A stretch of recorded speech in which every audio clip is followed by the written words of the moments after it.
AJ, MP what's going on, dude?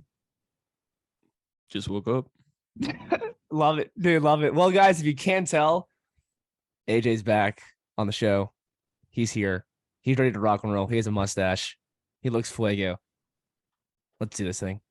So, guys, last week's episode, it worked out perfectly. I knew AJ was coming back on. I said that I was so excited, and you'll find out why. And this is why AJ, the killer, is here. And he's back on the Hungry People podcast. But yeah, in last week's episode, I did 10 things I learned from AJ. I thought it'd be a good transition into getting back with AJ coming back on the show. So AJ, welcome back. It's good to have you on here again. I'm sure our fans will be excited to hear what you have to say and to catch up with you and stuff. So And it's not even a reach to say that we have fans because we sold more Woodstock discounts than anybody else, baby. Yeah, baby. So we don't know what's going to happen next year at Woodstock. I think they're going to do it in Florida in February. That's the plan. I'm assuming our code is still going to work. So if you want to go, I think you have to be a new member to get to use it, though, if I'm not mistaken. It has to be your first year. Yeah. So if you're interested in going to the Woodstock Fruit Festival in Florida and you're going, use code Hungry People, save $100. That goes towards promoting the show, supporting us. And yes, sir. We're obviously very grateful for that. Yes, sir. Cool. Well, guys, on today's show, AJ and I, we just want to catch up, get back on track of things, see what's going on in his life. I've been on here talking a lot. So AJ, just how you been, man? What's going on? How's the car sale stuff coming? How's life been?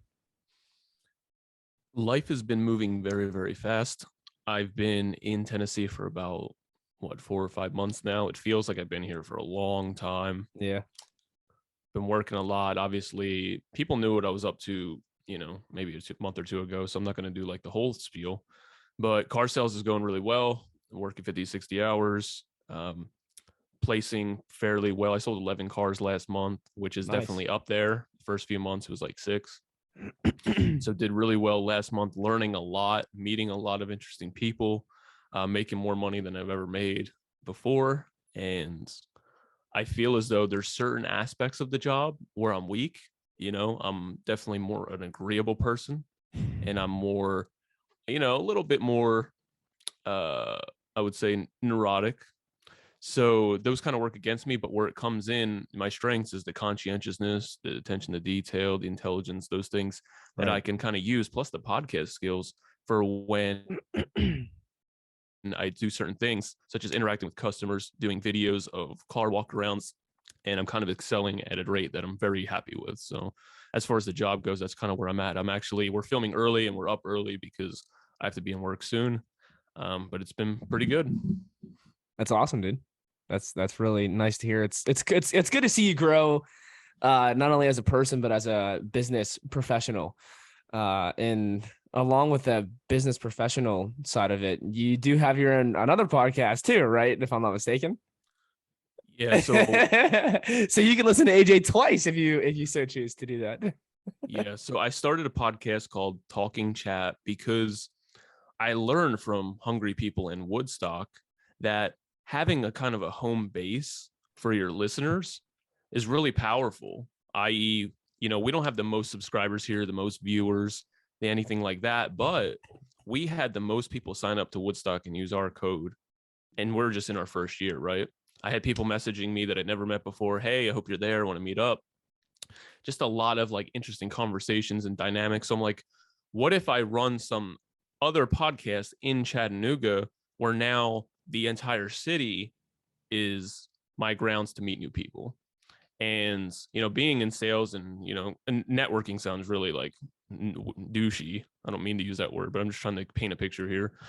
Being able to interact with the best Chattanooga has to offer when it comes to business, food and drinks, outdoors, music, dating, social events, and current events. It seemed like a good idea. It seemed like something I want to put some attention into. It's a lot of good businesses here, a lot of good people. So the podcast is called Talking Chat, and I'm going to talk to the Chattanooga's finest, basically. Heck yeah, dude. It's good stuff. Thank It's you. exciting. Episode drops today, actually. It It comes out every Wednesday at 11 a.m. Look at that. You can listen to Hungry People on Monday, and you can listen to Talking Chat on Wednesday. Nice little flow. Cool. So I'm sure a lot of you are interested in what your diet has been like over the past, couple of months since you made the change and the switch in eating whatever, I guess. So if you could take us through some of the stuff you've been eating, would love to hear that.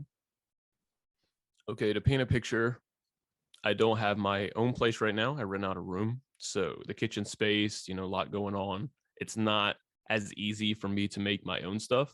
Mhm. I could obviously still do it, but I'm lazy with that if it's not convenient for me. So I do a lot of eating out. I work in an environment where we go out to breakfast, lunch like every day, or we get takeout or whatever. So I'm in that, standard American eating pace for sure. Sometimes like I'll make meals before for breakfast, but kind of what it's been looking like is I get to work, I drink an aquapana just because I'm a G with that. My water, I like good water. So I'll have that. Maybe I'll have some supercells to kind of combat everything else that I'm doing. And we'll order breakfast. I'll get a coffee. I'll get a oat milk latte with vanilla in it.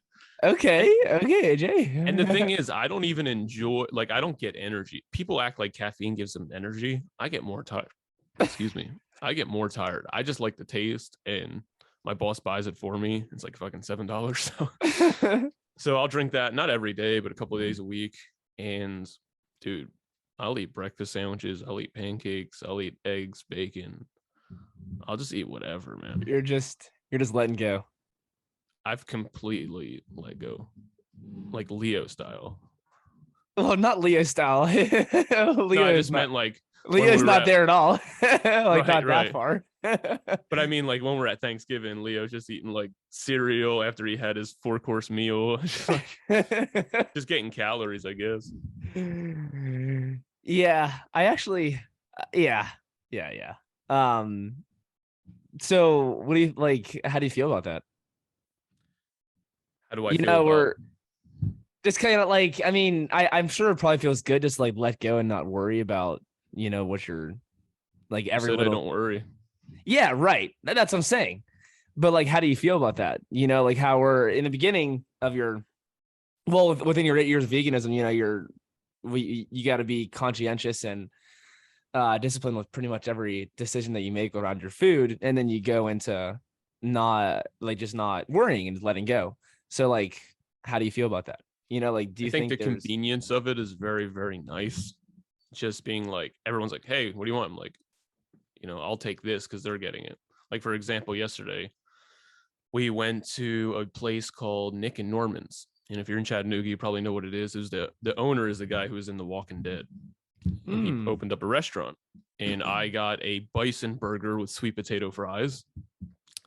And I didn't have to like search through and comb through and find something. I'm like, oh, the first thing I saw, I just got it. So it's like, it's convenient. It's easy. You can go eat anywhere. But the downside is that I don't feel the best from it. It's like if I eat French fries, I'm not someone who's like, it doesn't affect me at all. I feel everything. So yeah, I get a little bit of a negative consequence if I eat unhealthier stuff. Like I said in the podcast where I talked about eating the steak. Ideally, I eat organic. I eat fucking clean. I eat mostly green stuff. That's my favorite, but it's the most expensive and the most inconvenient you could do. right. And the most like pain in the ass. Yeah. So Like it's a trade-off. It's not, oh, everything's great. Yeah. It's nice that my weight came up. I came up 15 pounds. Oh, did you? I mean, I can tell you definitely look like you put on, some mass, and your face looks fuller. Your mustache looks fuller and stuff. My evil mustache. AJ the killer mustache. But yeah, that's good. Now from like a nutrition standpoint, and a feeling that like you're getting enough, like how would you compare yourself to like when you were vegan versus now, kind of, well, I guess it could be tough to say because you're still only doing like you said it yourself, you're just kind of eating whatever, standard American style. Like I'm not getting a grass-fed steak. I'm Yeah, making like it like using grass-fed butter and shit like that. rice, like right. I said rice. Right. I guess like it'd be different if you were making every single meal you had and you were doing like steak and potatoes, or eggs and fucking fruit for breakfast, or like what I'm saying, like well, maybe not fruit for you, but just kind of like just like the typical, like, oh, eating a healthy meat diet kind of thing, or healthy animal product diet. Like you get what I'm saying there, right? Yeah, for sure. It's more about just getting it done right now. Yeah. A lot of fucking things twirling around at once, and I'm trying to keep all the plates from falling, right? So if I'm trying to have my diet on point and my job on point and have everything else organized, and like I know a lot of people, once they start getting a handle on things, then they can handle it all. And I'm still in that phase where I'm balancing it all and just trying to get it done. And then once I've kind of settled in my career and in everything else going on, get my own place, then it's like, okay, I can take more time and energy to focus on those smaller areas where it's like, all right, I can't obviously keep eating out for every meal. It's not a long-term plan. It's just a Yeah. transitional part of that. Because I was going from working, maybe 20, 30 hours a week in a low stress job to 60 hours a week in a high paced competitive job. Right. So that takes time. It's not like overnight I just adjust to it at all. Right. And that's why I took off with the podcast, pretty much like I needed some breathing room. Yeah, and I'm sure you don't necessarily want to be eating that way. Like you like cooking. I mean, not that you like cooking, but I hate cooking. See, I'd be raw if I had to cook. But I'm sure but I'm sure, you'd like to have home meals at home and not just eating out every single day. Plus it gets pricey doing that too. Like you it's have no idea how expensive this is. Yeah, like it's not, it's almost, I mean, ridiculous. I guess you could, yeah, like it's almost not affordable for most people to eat that way. Right. So no normal person would spend what I spend. Yeah. We went to this place the other night, me and my coworker Tom, called Rodizio's. Do you know what that is? No, I don't know if they have them up north. But they basically, it's like a fancy place. They come around and like have these things, these big slabs of food and some like pineapple or meat or whatever, and they just slice it on your plate. Oh, is it a Brazilian steakhouse? It's kind of like that, yeah. Yeah. So it was like, $60 a plate right there. Yeah. Yeah, it is. I mean, obviously I don't do that all the time, but it's like this food stuff's a trip. I mean, when you think about it though, doing that maybe it may be like more cost efficient than like I went to a restaurant here on Sunday and got some stuff, and it was with tip and everything, it was like 44.12, I think. So I guess like what's up? Yeah, I'm sorry. Go ahead. Oh no, and I was just saying that like, you do something like that, it's $60, leave a tip, whatever. So you pay 75 and you could probably fucking eat for 2 days worth of food there. I mean, I've been to Brazilian. Full. Yeah. Yeah. I mean, I've been to a Brazilian steakhouse before back when I wasn't vegan. Oh my God. Before you were a good person. Before you found the light. Yeah. And I mean, I ate so much meat that night. It was like almost disgusting because they just keep coming around. They just keep bringing it to you, and it's just, here you go, all different kinds of stuff. But yeah. So wait, do you still do any like vegan days by chance or no? Yeah, and I don't do it as like a planned thing. So obviously, like anything in life, we get tired of things. To think that I'm some carnivore eating constipated, red-faced fucking carnivore. No, it's obviously if I want something or it's convenient or if it tastes good, I eat it. But there's plenty of days or meals where I eat vegan just because, like the other day, I went to Southern Squeeze 2 nights in a row for dinner. And Southern Squeeze is all vegan place. It's organic and it's really good. But then, like socially, we're going out. My coworkers were going out this Saturday. We're going to hang out, and I'm probably just going to eat whatever. So it's listening to your body, but not in a way where it's like you're claiming you're a naturalist and you're, listening to like your nature. It's more about just like in the moment. Right. Am I going to eat? Do I want to eat this? Okay, I'll eat it. Right. And that's like pretty much how I've been doing it myself recently. Just like, cause I mean, it'd be nice to just eat this like perfect diet, and eat everything clean, no trans fats, fried foods, the perfect, high carb, like good amount of protein, moderate fat diet, right? Where you get everything you want and you need. And like even last night I went out and had this like mushroom. This is like a mushroom hoagie, I guess you could say, with like fry. It was actually really good. I hate mangoes, but I hate mushrooms. It was so good. We got to talk about some things I hate, by the way. So go ahead. No, we don't.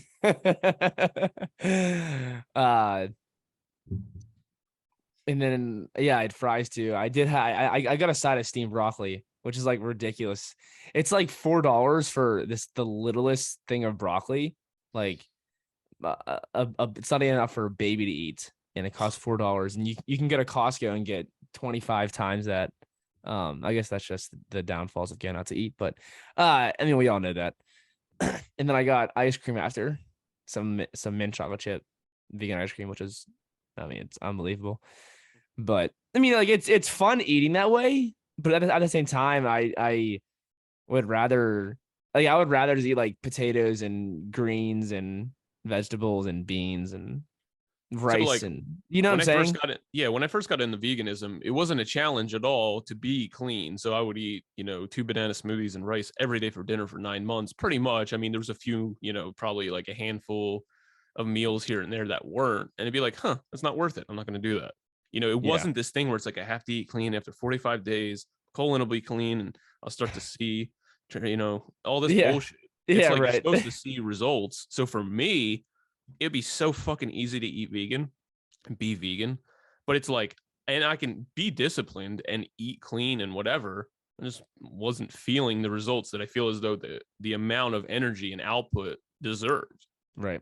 You have all these people who are like, I ate fucking apples this morning and I had heart disease. Now I feel amazing. Like they just switch over like that and feel so good. For me, I have to add it up over time. I have to consistently go to bed early, not fucking fight with people and stress all the time. And right. It's very easy for me to, like, after a month of having good habits, to really see a good benefit. Mm-hmm. But there's so many things that get in the way of that. Obviously, like, it's easier to eat bad. It's easier to stress. It's easier to, not get along with people and on and on and on and on, not get sleep.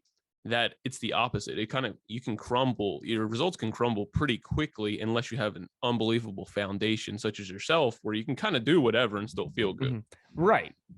And it's like what you were saying in the last episode that you had on here, where you were like, those enzymes and the juice and everything that I've put into my body, it's set a good foundation for eating moving forward. And I'm sure if you could do that every single day, you still would do that. Oh yeah. And yeah. So I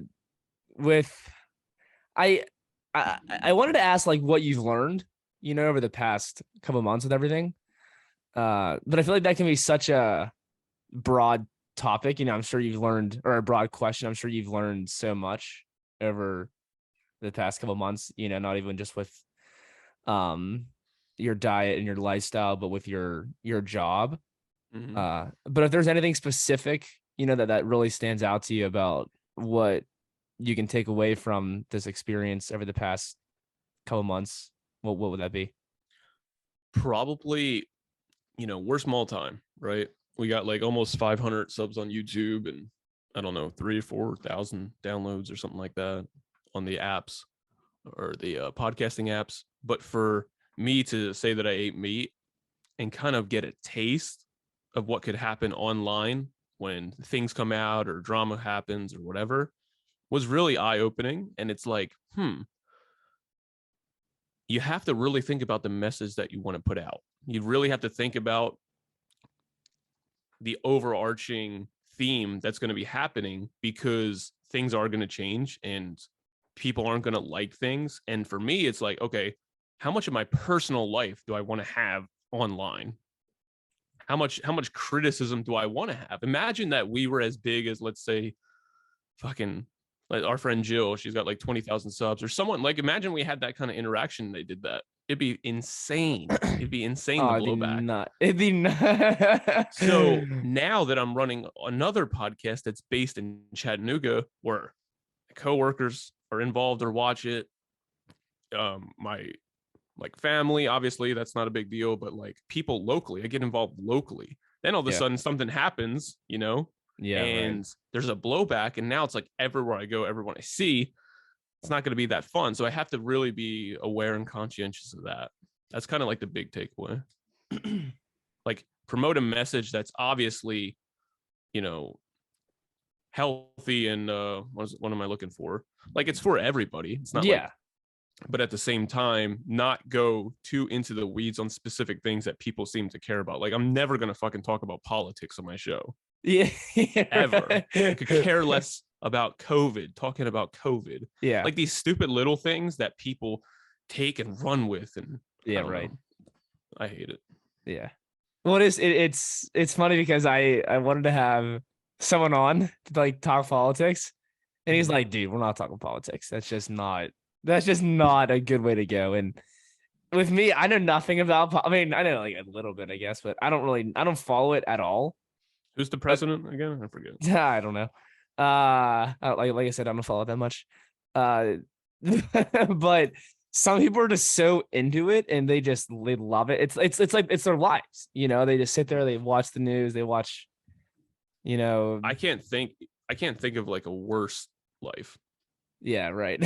I honestly can't. Putting on the news is like getting chlamydia over and over and just being like, God damn, I gotta get antibiotics again. It's like you're just being fucked in the ass by the government. Right. We're gonna remind you why. Right. Yeah, it's like living on McDonald's. Right. What could be worse for your brain than watching 16 kids were fucking ran over by a drunk driver? God, I didn't need to hear that today. Yeah. It's everywhere, dude. It's sad. Yeah, that's the thing. How much good is on the news versus how much bad's on the news? It's mostly. Is there anything good? Right. It's mostly. I don't bad. think I've ever seen anything. They talk about the football game. Like I could give a shit.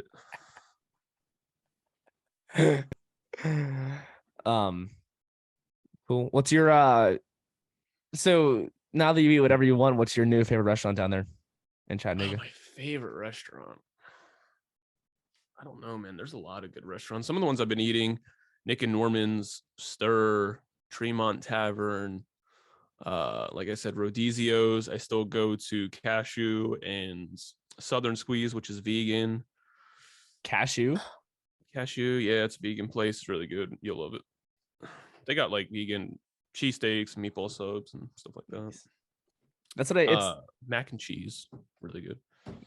It's funny because like the place I went to on Sunday, they actually closed down, but they'll do like pop-up events. And I was like, I gotta go and get some. It's so good.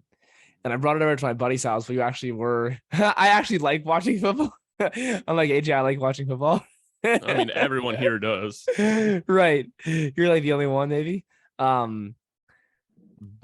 my one buddy was like mangoes either. Don't forget. My one buddy was like, dude, what are you eating? I said, oh, it's a vegan cheesesteak. He's like, no, it's not. It's not a cheesesteak.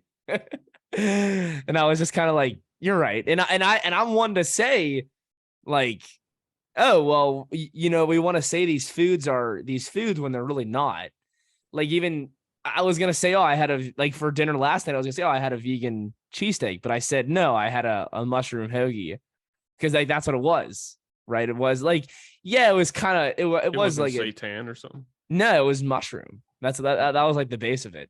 It's Hmm. like yeah, I mean most places Sorry to hear that. yeah, like most places don't have seitan. I love seitan. I think it's great. But I can't.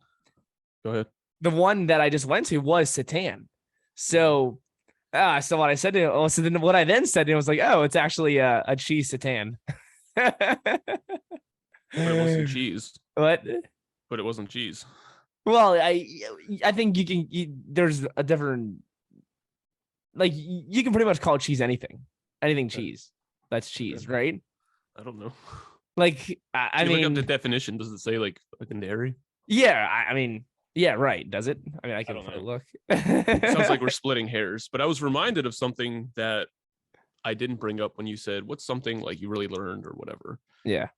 As soon as I ate the not vegan food, it's like a switch went off in my head of how little, like how it's not a big deal for me. So like obviously being vegan, it's like built up in my head. And it's like right and wrong, ethics, morals, health. You know, Yeah. you have one burger, you're gonna have a heart attack. You know, a lot of these people claim or whatever, these clean people. So when I did it, I was just like, this isn't a fucking big deal at all. And then I see plant-based or vegan people interacting in everyday life. And I'm like, was I like that? God, it's cringe. Yeah, right. Like, I Yeah, can almost you don't want the negative consequences of eating meat because there's obviously a lot of them. And I'd happily eat a plant-based diet. And like I said, I won't ever call myself vegan because I know I broke the code and I was never vegan. You know, I'm seeing people who are vegan who are trying to be influencers and things like that. I'm like, did I come off that way? Yeah, Because to right. me, I don't want any of that now. Yeah. And it feels as though like it was kind of like a wake-up call in the sense that there wasn't the meat that woke me up. It was more just like the experience and kind of removing me from that like isolated kind of group think. I think there's a Yeah. lot of group think. Obviously, it's not only with vegans, it's with fucking all groups, right? Mhm. But this is a big part of my life. So I don't want to be vegan, but I like some of the benefits of being vegan, you know, Mhm. as far as eating the diet or whatever you call plant-based. Right. I don't know if that summed up what was cut out, but Yeah, no. That's good. Because it was yeah, it just I don't know, the connection wasn't best there. But yeah, that's really interesting. It makes you think like if I do stuff like that, which I don't think I do. I think I act pretty normal. You know, I just try to make it as normal as possible, right? I guess you wouldn't know until you tried it. Well, I mean, every time we got to eat, like my friends always make a big deal, like, "Oh, this guy's a vegan over here. Like, what are you gonna eat?" Everyone's hawkeyeing me at the restaurant when I'm, ordering my food. Right. That's why it is nice to like go to a place that I don't even have to question. I can just be like, "Okay, yeah, I'll get Yeah, and that." everyone cheers No. for you to eat it. I'm serious, dude. People are so happy that I'm eating meat. They're thrilled. And it's not because like, oh, you gain weight or something like that. It's more like, yeah, it's like a camaraderie fucking thing. Yeah. Where Yeah, the I vegans just are like, we have our watermelon. It's so good today. It's watermelon season. Yeah. I actually wanted to I'm eat a watermelon sadistic. today. No, but in all seriousness, mushrooms are horrible. Mangoes are horrible. I just want everyone to be reminded that I hate mangoes. That's Nah, if there's one takeaway from the podcast, it's that the worst mangoes fruit on earth is mangoes mangoes. are the best fruit on earth, the most nutritious fruit on earth. Deliciousness. Show me the study. Get your Show me the mangoes in, study. baby. Get Oh, your you're all about the mangoes in. studies, bro. Okay, I'll show you the We study. should have a mango debate.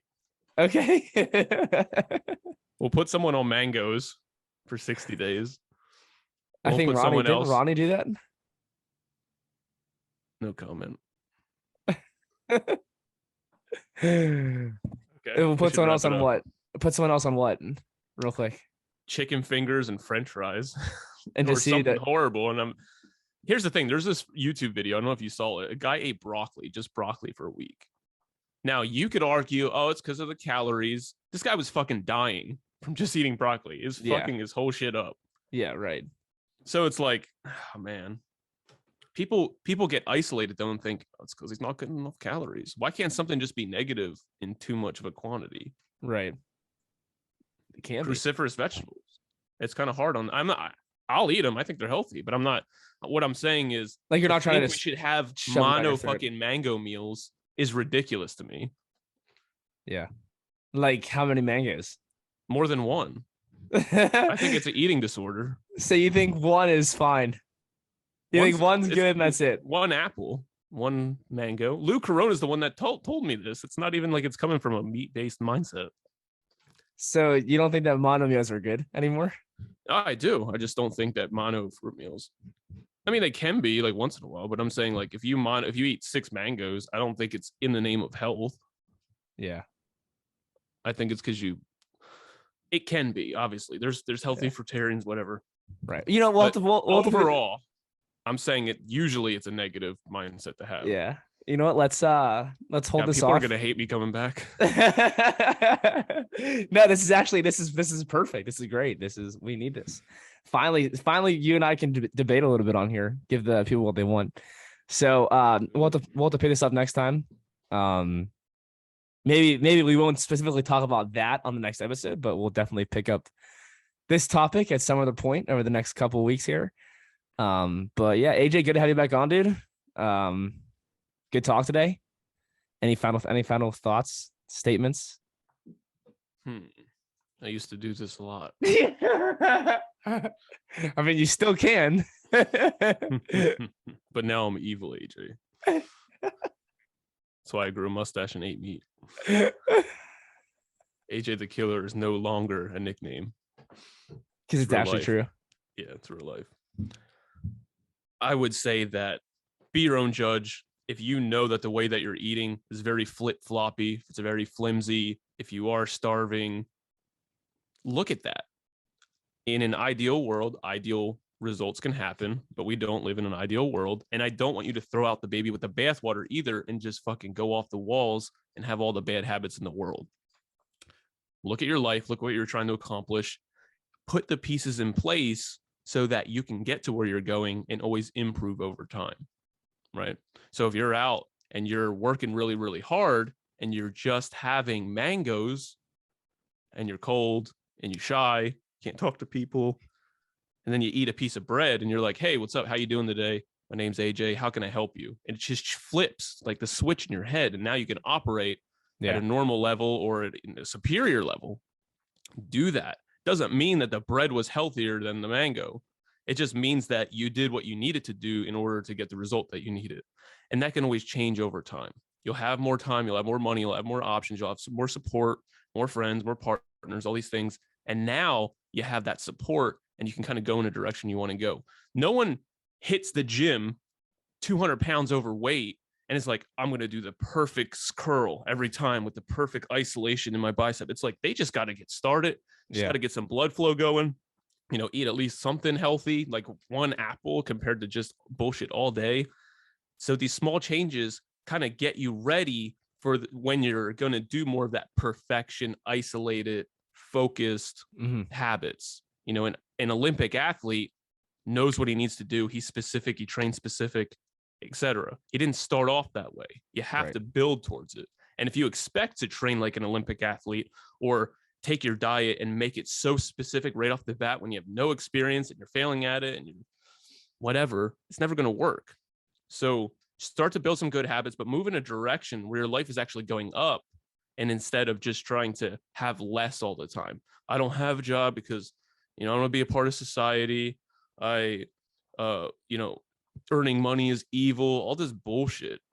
Earn money so you have options. Take care of yourself so you can get your stuff done and create the life that you want through discipline and action. Does that make sense? Perfect sense. Awesome stuff, dude. Cool. Well, I'm ready to get back rolling here with you, and I'm excited for coming talks and for what's to come here. So, AJ, good stuff today, dude. Good to have you back, and that's all you got to say. So, with that, guys, stay up, be great. Always keep it 100, baby. Thank you.